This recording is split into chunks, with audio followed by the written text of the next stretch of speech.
If you've listened here for a while or read my Girl Boner book, you know that I delved into spicy self-pleasure for the first time at age 30, and that it was totally game-changing. Not only did my sex life quickly start benefiting, but I gained confidence, stress relief, mood benefits, and more. So it delights me that May is Masturbation Month. In celebration, the Pleasure Chest is inviting us all to get in touch with ourselves on a deeper level with textured sleeves, vibrating strokers, and sex toys built for stamina training. That is a workout I can stand behind. Check out their Mindful Masturbation collection at thepleasurechest.com. Shipping is always discreet and free with orders over $75.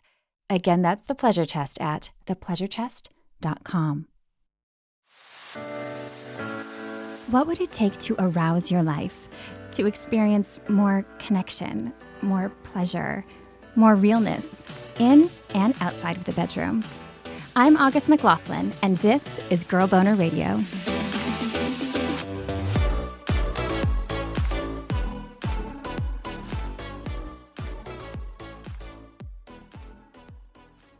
I was really desiring a space for positive sex stories because I felt that everyone was just publishing stories of sex that either was bad or way worse.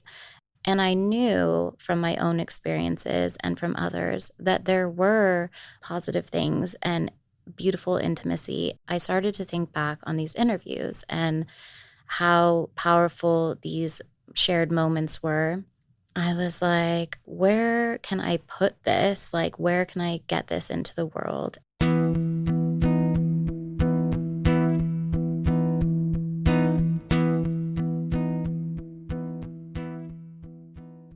Growing up, Carly Pifer could not have guessed that she would one day conduct creative field research about dating, nor that her study would become super sizzling for herself. She grew up learning basically nothing about sex. She told me her sex ed was terrible, and what she gleaned on her own was even worse. I started getting boobs when I was 11 or 12, and that was young compared to the people around me. And because of that, I got a lot of attention from men. And I think at that age, it was very confusing and complicated. What I learned, I think, growing up about sexuality is that it is better to own it than to allow others to put it upon you. And I think that that was something I learned rather quickly. I was called a slut before I had ever even kissed a boy. I mean, it's sad and terrible, but also I think I became a slut because I wanted to understand this concept and own it and be in control of it rather than allowing other people to say what I was. I wanted to be like, yeah, I am. And so what? In other words, she reclaimed the word slut. A slut to me means a sexually empowered person who is not ashamed of their desire for sex, not ashamed to be sexy, and empowers others to find that. I don't think a slut necessarily has to be having a lot of sex, but I think it is just being sex positive, being comfortable or accepting their own desires. I imagine that didn't come at puberty. No. Was there an experience or an epiphany you had? Like, how did you make that decision, and what helped you blossom into your sluttiness? I was raised by a Catholic, so a lot of that seeped into my upbringing. I had a lot of shame and stigma attached to sex, and when I did have sex for the first time, I felt immense guilt and confusion. It was not a good experience because I felt that it was wrong, even though I wanted it. The first two lovers I had were serious boyfriends, people that cared about me, loved me, respected me. And the third person that I had sex with was someone who I had a very informal relationship with. He was someone I worked for. I felt very used and kind of tossed aside afterward. I realized that in some way that set me free, that understanding that you could have sex that wasn't necessarily super meaningful attached to love and relationships and still enjoy it. And that I could do that he could do that, other people were going to do that. It is a lesson I learn over and over again. Carly learned that lesson and much more in her early 30s when she took on the independent research project. She set out to interview folks she met on Tinder about sex and dating during dates. At this particular moment, I got laid off. I was on unemployment, and I had a room in an apartment that I could rent. And I had a friend that was in the UK. I had a friend in France. I decided that instead of freaking out about being unemployed and looking for a job all summer, I would instead book myself a one-way ticket to Europe. Because I wanted to give myself some sort of purpose for this trip, I decided to make it a kind of sex research project where I would go to cities in different countries and go on dates and interview people about sex and dating in their culture. I dreamed of creating a piece that could be in a women's magazine. Carly had done a lot of writing, both freelance and for an ad agency, and she'd been interested in writing about sex. I think because I have been pretty open and sex positive for a long time, people came to me about sex because I'm not judgmental. And I think I'm just curious to talk to people about their interests. Like, I open up pretty quickly and I like to ask very probing questions with people. I used to work for nerve.com, which was old school sex and culture website, and I would do a series called Talking with Strangers, where you would go to the bar and literally just strike up a conversation with somebody and ask them all about their sex life. And I was so good at that because I just would go right in and people were always like, oh my God, holy shit, who is this person? She also wondered if she might learn things that were relevant to her own dating experiences.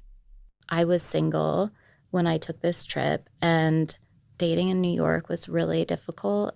The women in New York are beautiful and successful and intelligent, amazing women go there because it's a great city. There's a lot of choice for men because they're outnumbered, and you can really just date forever and not settle down. And I think women that want a relationship have a hard time finding somebody who they feel is on their level, and also finding somebody who is wanting to be in a relationship. There's an idea that maybe it's easier other places. She had no job or relationship making her want to stay in a particular place, so why not explore those curiosities? Plus, as it would turn out, she had a sexy friend near the possible finish line. Ironically, the week before I left on this trip, a man who I had went to college with came into town, and we had been kind of going back and forth. He lived in Sweden and I had been to Denmark the year before, and we had been texting back and forth about Scandinavian things. We ended up meeting up and kind of having this whirlwind weekend romance where, I don't know, we just fell for each other hard. It was like, oh my God, this person, but he lived in Sweden. How convenient that she happened to be heading that direction. And I had no itinerary except that I was staying with somebody in London who I knew, and then I was going to take a ferry over to Normandy. Now, after meeting this person, my destination was Sweden. She didn't know if she would return to New York, much less when. I was like saying goodbye to friends, and a lot of my friends were thinking that I was never coming back because it was just a very uncertain thing. You buy a one-way ticket, you don't know really like where it's going to take you. And we had this night plan, and he came along, and we ended up having this like really just intense connection and sex, of course. And so when I left on the trip, I felt like I had a place that I was heading, but I also had already decided what I was going to do, and I wasn't going to change that for this person. And they were aware of it and okay with it. So Carly left, flying halfway around the world to her first destination. She had packed her trusty tape recorder. It's so funny because it's like I had an iPhone, but for some reason, I guess I used a tape recorder. And that was like my one piece of equipment. I had these ideas of what I wanted to talk about, but what ended up happening was a lot more organic. And a lot more orgasmic. We'll get to that. Sex actually was not meant to be a part of it at all. In my mind, I was going to go on Tinder, go on dates with people, and when I arrived on the date, be like, hey, I'm doing this project. Are you okay with having me record our conversation? I'm going to kind of interview, ask you questions about your dating life and your sex life. Her first date took place her first day in London. I was on the apps, but I went with my friend to a cafe. We were just gonna hang out and do some work at the cafe. A photo shoot was happening. We were kind of looking and interested in what was going on.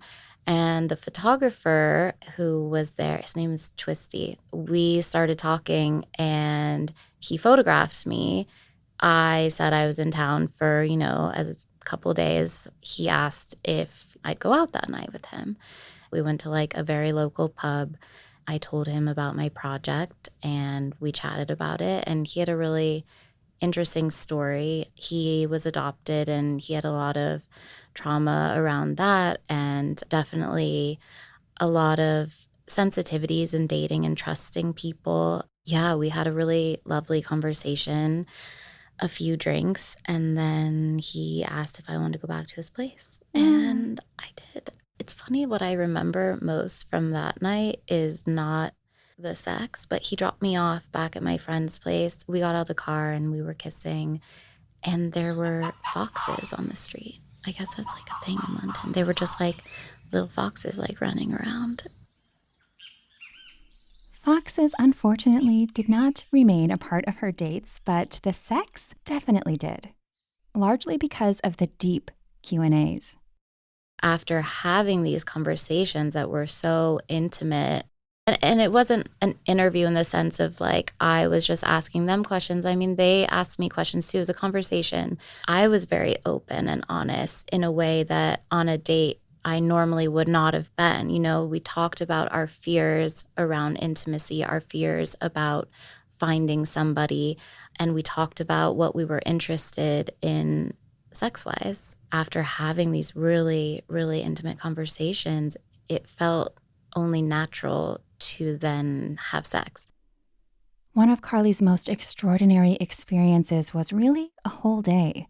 It involved dates with 2 different Frenchmen within the same 12 hours. She'd been in Normandy and took a train to Paris. And I had studied abroad in Paris, and I don't know if anyone listening has ever dated or been romantically involved with a French person, but I've been flirted with by Frenchmen, and it is something else. oh yeah, they propose to strangers. Yes. I got proposed to 2 or 3 times in the same day. You just have to walk by the Eiffel Tower and look single. The note to all listeners, go to France if you need some love and attention. I mean, I think you hear this about Italian men, and that is also true, but like French men are very, truly, deeply romantic. And I had actually had a lot of conversations about this friend of mine because he grew up more in Paris and came to New York after school and was having similar experiences dating. People ghosting or people being unavailable, not being really direct or clear about their feelings. And he would say, like, this is not how we do it in France. And that is very true. So my experience studying abroad there was just, yes, like very clear professions of interest. Like you never are not sure if somebody's into you when they're French. And coming from New York, where it was a lot of game playing and a lot of like trying to pretend that you don't care, it was so refreshing. So I arrived and I remember getting off the train. It was a sunny day and it was August. And in August in Paris, people leave the city. People go to their country homes. They go on vacation. They go elsewhere. Only people left in the city were people that are stuck working or, gonna take their vacation another time. But it was definitely a decreased population. And I think that worked in my favor because it's also decreased the amount of available women for the Frenchmen. And I had on my profile, American girl in Paris, like something totally cliche. I love it. But it was like, I'm going to be clear about what this is. And it was just immediate, like my phone was blowing up with messages on Tinder. And I was sitting outside of a cafe drinking a glass of wine. And I was like, okay, this is going to be fun. She set up a date for that day with a man named Jean.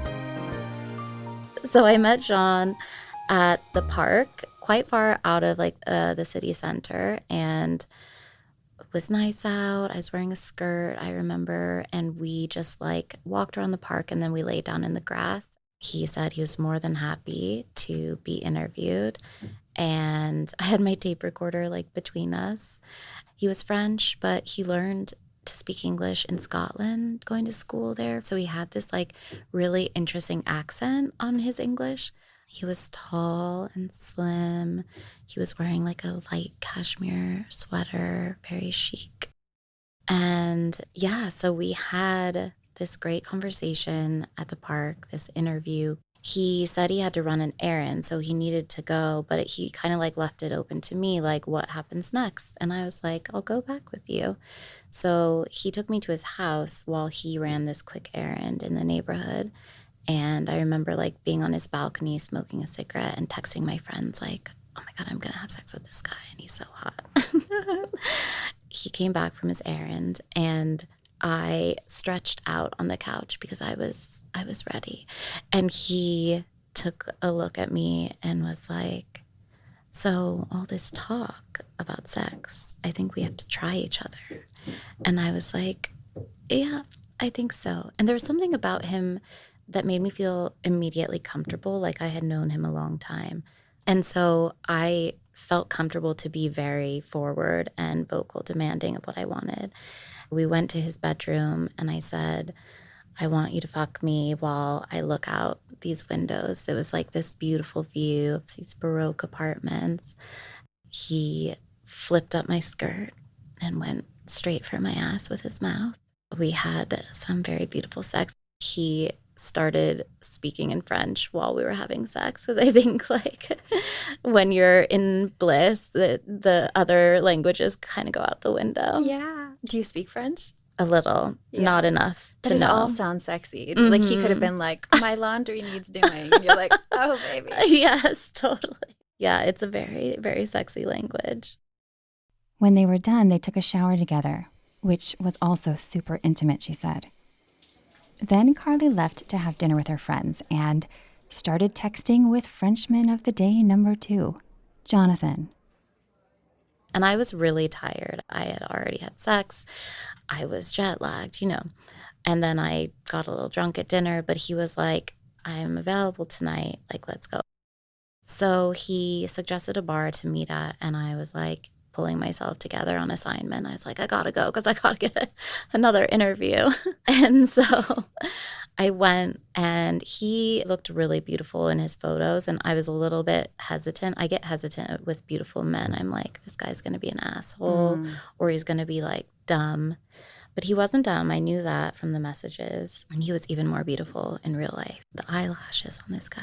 He was a little bit cocky, very different than John. I felt very American with Jonathan.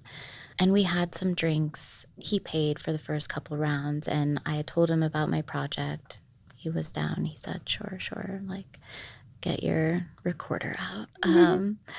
I started asking him, well, who usually pays for drinks or rounds, or like, how does that work in Paris? And he was like, well, you can get the Uber back to my apartment.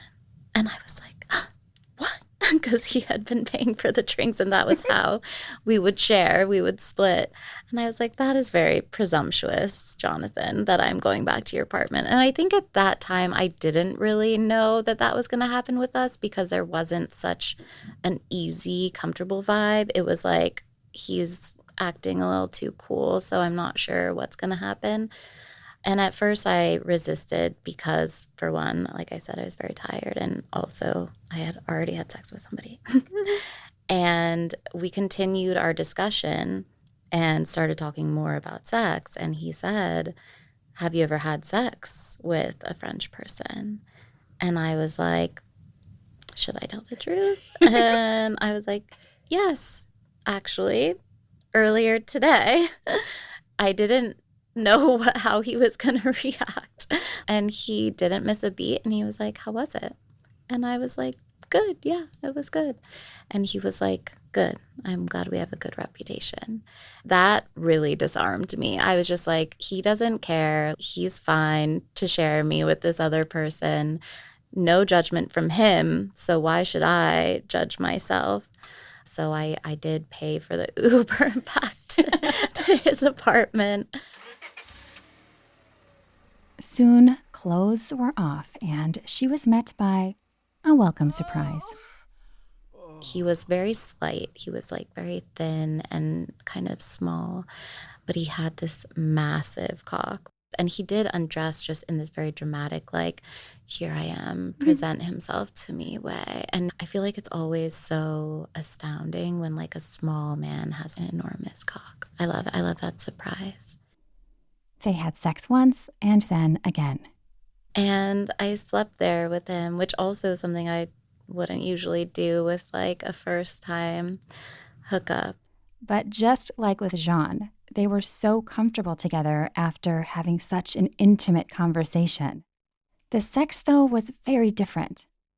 I remember with Jean, like I was on top and I had an orgasm and I was very energetic. With Jonathan, I don't think I moved much. But I let him fuck me. Like, I don't know if you ever get this feeling. I get it sometimes if I'm sick or hungover, like just really tired, where your body's really sensitive to any touch and like everything feels good, but it's like a melting feeling.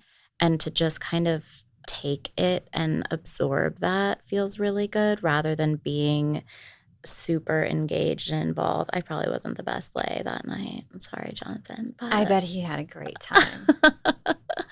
yeah, I just remember feeling so tired and like kind of melting into the bed and like letting his big cock have his way with me. Carly later wrote about these experiences. The story is called appropriately, Two French Boys, One Day. Here's an excerpt featuring Jean. Our conversation wanders from serious relationships to casual sex. I admit I have been single for a while, and my approach to sex has begun to feel too unceremonious. I tell Jean I feel blasé about one-time sexual partners, like they are just another in a long list, difficult to differentiate and too risky to put meaning on. He stops me, corrects me. Each new lover is a discovery, he says. Don't you think there's something sad about having really wonderful sex with a person where you feel really connected and then you never see them again? I ponder, already thinking about what it would be like to fuck him and leave Paris in a few days. Well, Jean answers, it's kind of beautiful too. It's kind of both. It's the most free act and liberating thing you can do. Of course it can be sad because you start wondering, what if, what if, what if? But it's never just sex to me, and I don't say that just to please you. That's really how he talks, like a poem put through Google Translator. Oh, I know, isn't he the best? so endearing. This next excerpt is about her day's second romp. Jonathan, he's even more beautiful than his pictures reveal. Long, enviable eyelashes and deep, large eyes, a model-like pretty face, and a delicate but angular jawline. He walks ahead of me into the bar and I detect a swing in his hips. He moves with such confidence, it's as if he's floating. He floats to the bar and orders us gin and tonics, and then we float to some nearby seats. We make small talk, but his beauty makes me nervous. I am immediately disarmed and hyper-aware of myself, my clumsiness, my Americanness, because he is so French and cool. He's not like Jean. I feel alert around Jonathan, enticed. I want his approval. I feel like I'm watching a movie. This needs to be. It This needs to felt be. like being in a movie. You know those moments in your life that are just unfolding kind of for you, and you feel like a participant rather than the orchestrator? It was really like that. It was a really just beautiful experience all in. And like all cool movies, her spicy research adventures came to an end, with her arrival in Sweden as planned. That relationship was something that started so strong, and kind of right when I got there, I realized that something was a bit off. Like this wasn't where I was supposed to be. But I stayed for a month because I tried to convince myself otherwise. Then she received a job offer back in New York and headed back there. For a while, she was busy working and sort of shelved the interviews she had gathered. And then, when the political climate changed in the US, she felt a strong pull to do something with them. The Trump campaign began, and as a survivor of sexual assault, and I know so many of us are, I found that time period to be extremely triggering. I just felt every single day in news and media, we were being shown these too real, too close to home examples of sexual assault and people getting away with it. This was also at the height of the Me Too movement. And as a person who is attracted to and loves straight men, I was beginning to have this difficulty divorcing the bad men from the good men. And I'm not known as like an optimistic or a very positive person. I'm like pretty critical, not judgmental, but I'm like critical on myself, and I'm critical on the way things work. And I'm the first to say what is real versus what would be a shinier, beautiful image of something. But I was really desiring a space for positive sex stories because I felt that everyone was just publishing stories of sex that either was bad or way worse, right? While those were all extremely relatable, I felt the danger of slipping into this negative rhetoric around sex that started to make it impossible to want to be with men or want to engage in sex. And I knew from my own experiences and from others that there were positive things and beautiful intimacy. I started to think back on these interviews and how powerful these shared moments were. I was like, where can I put this? Like, where can I get this into the world? She started thinking about creating her own place to publish. Because being a writer is a lot like dating, finding a publication that wants to publish your stuff. I had had bad experiences with editors, and I wanted a space that was like a community platform for people to share their stories. She immediately thought of Jean and Jonathan, two men with whom she had shared deeply pleasurable experiences, men who respected her and helped co-create so much intimacy. Even the big cock guy was only so cocky. She would create a platform called Aurore. And I felt that this story, Two Frenchmen in One Day, was a perfect one to start out with. She went for it, starting with some crowdsourcing.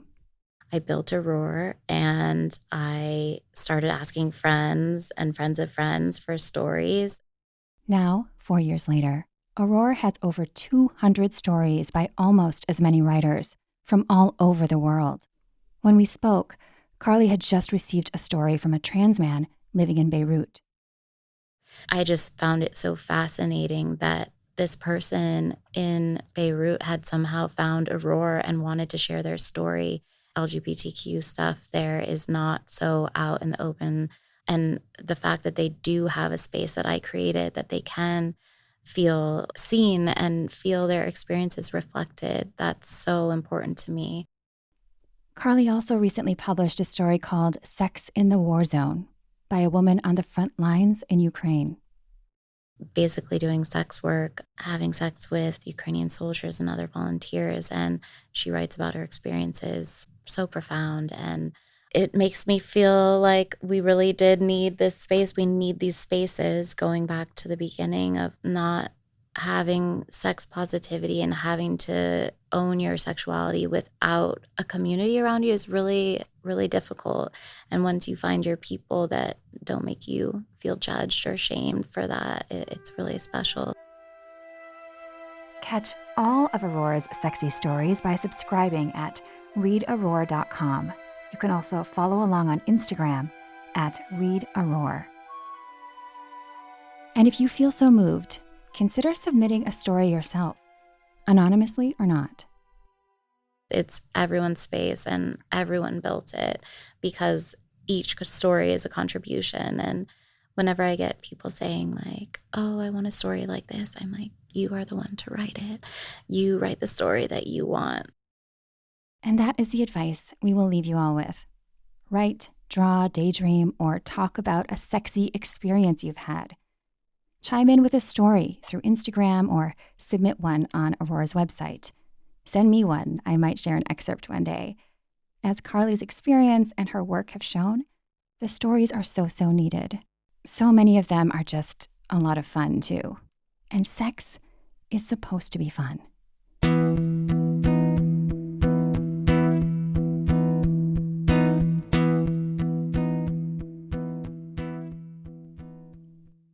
If you are enjoying the stories here on Girl Boner Radio, I would so appreciate a rating and review.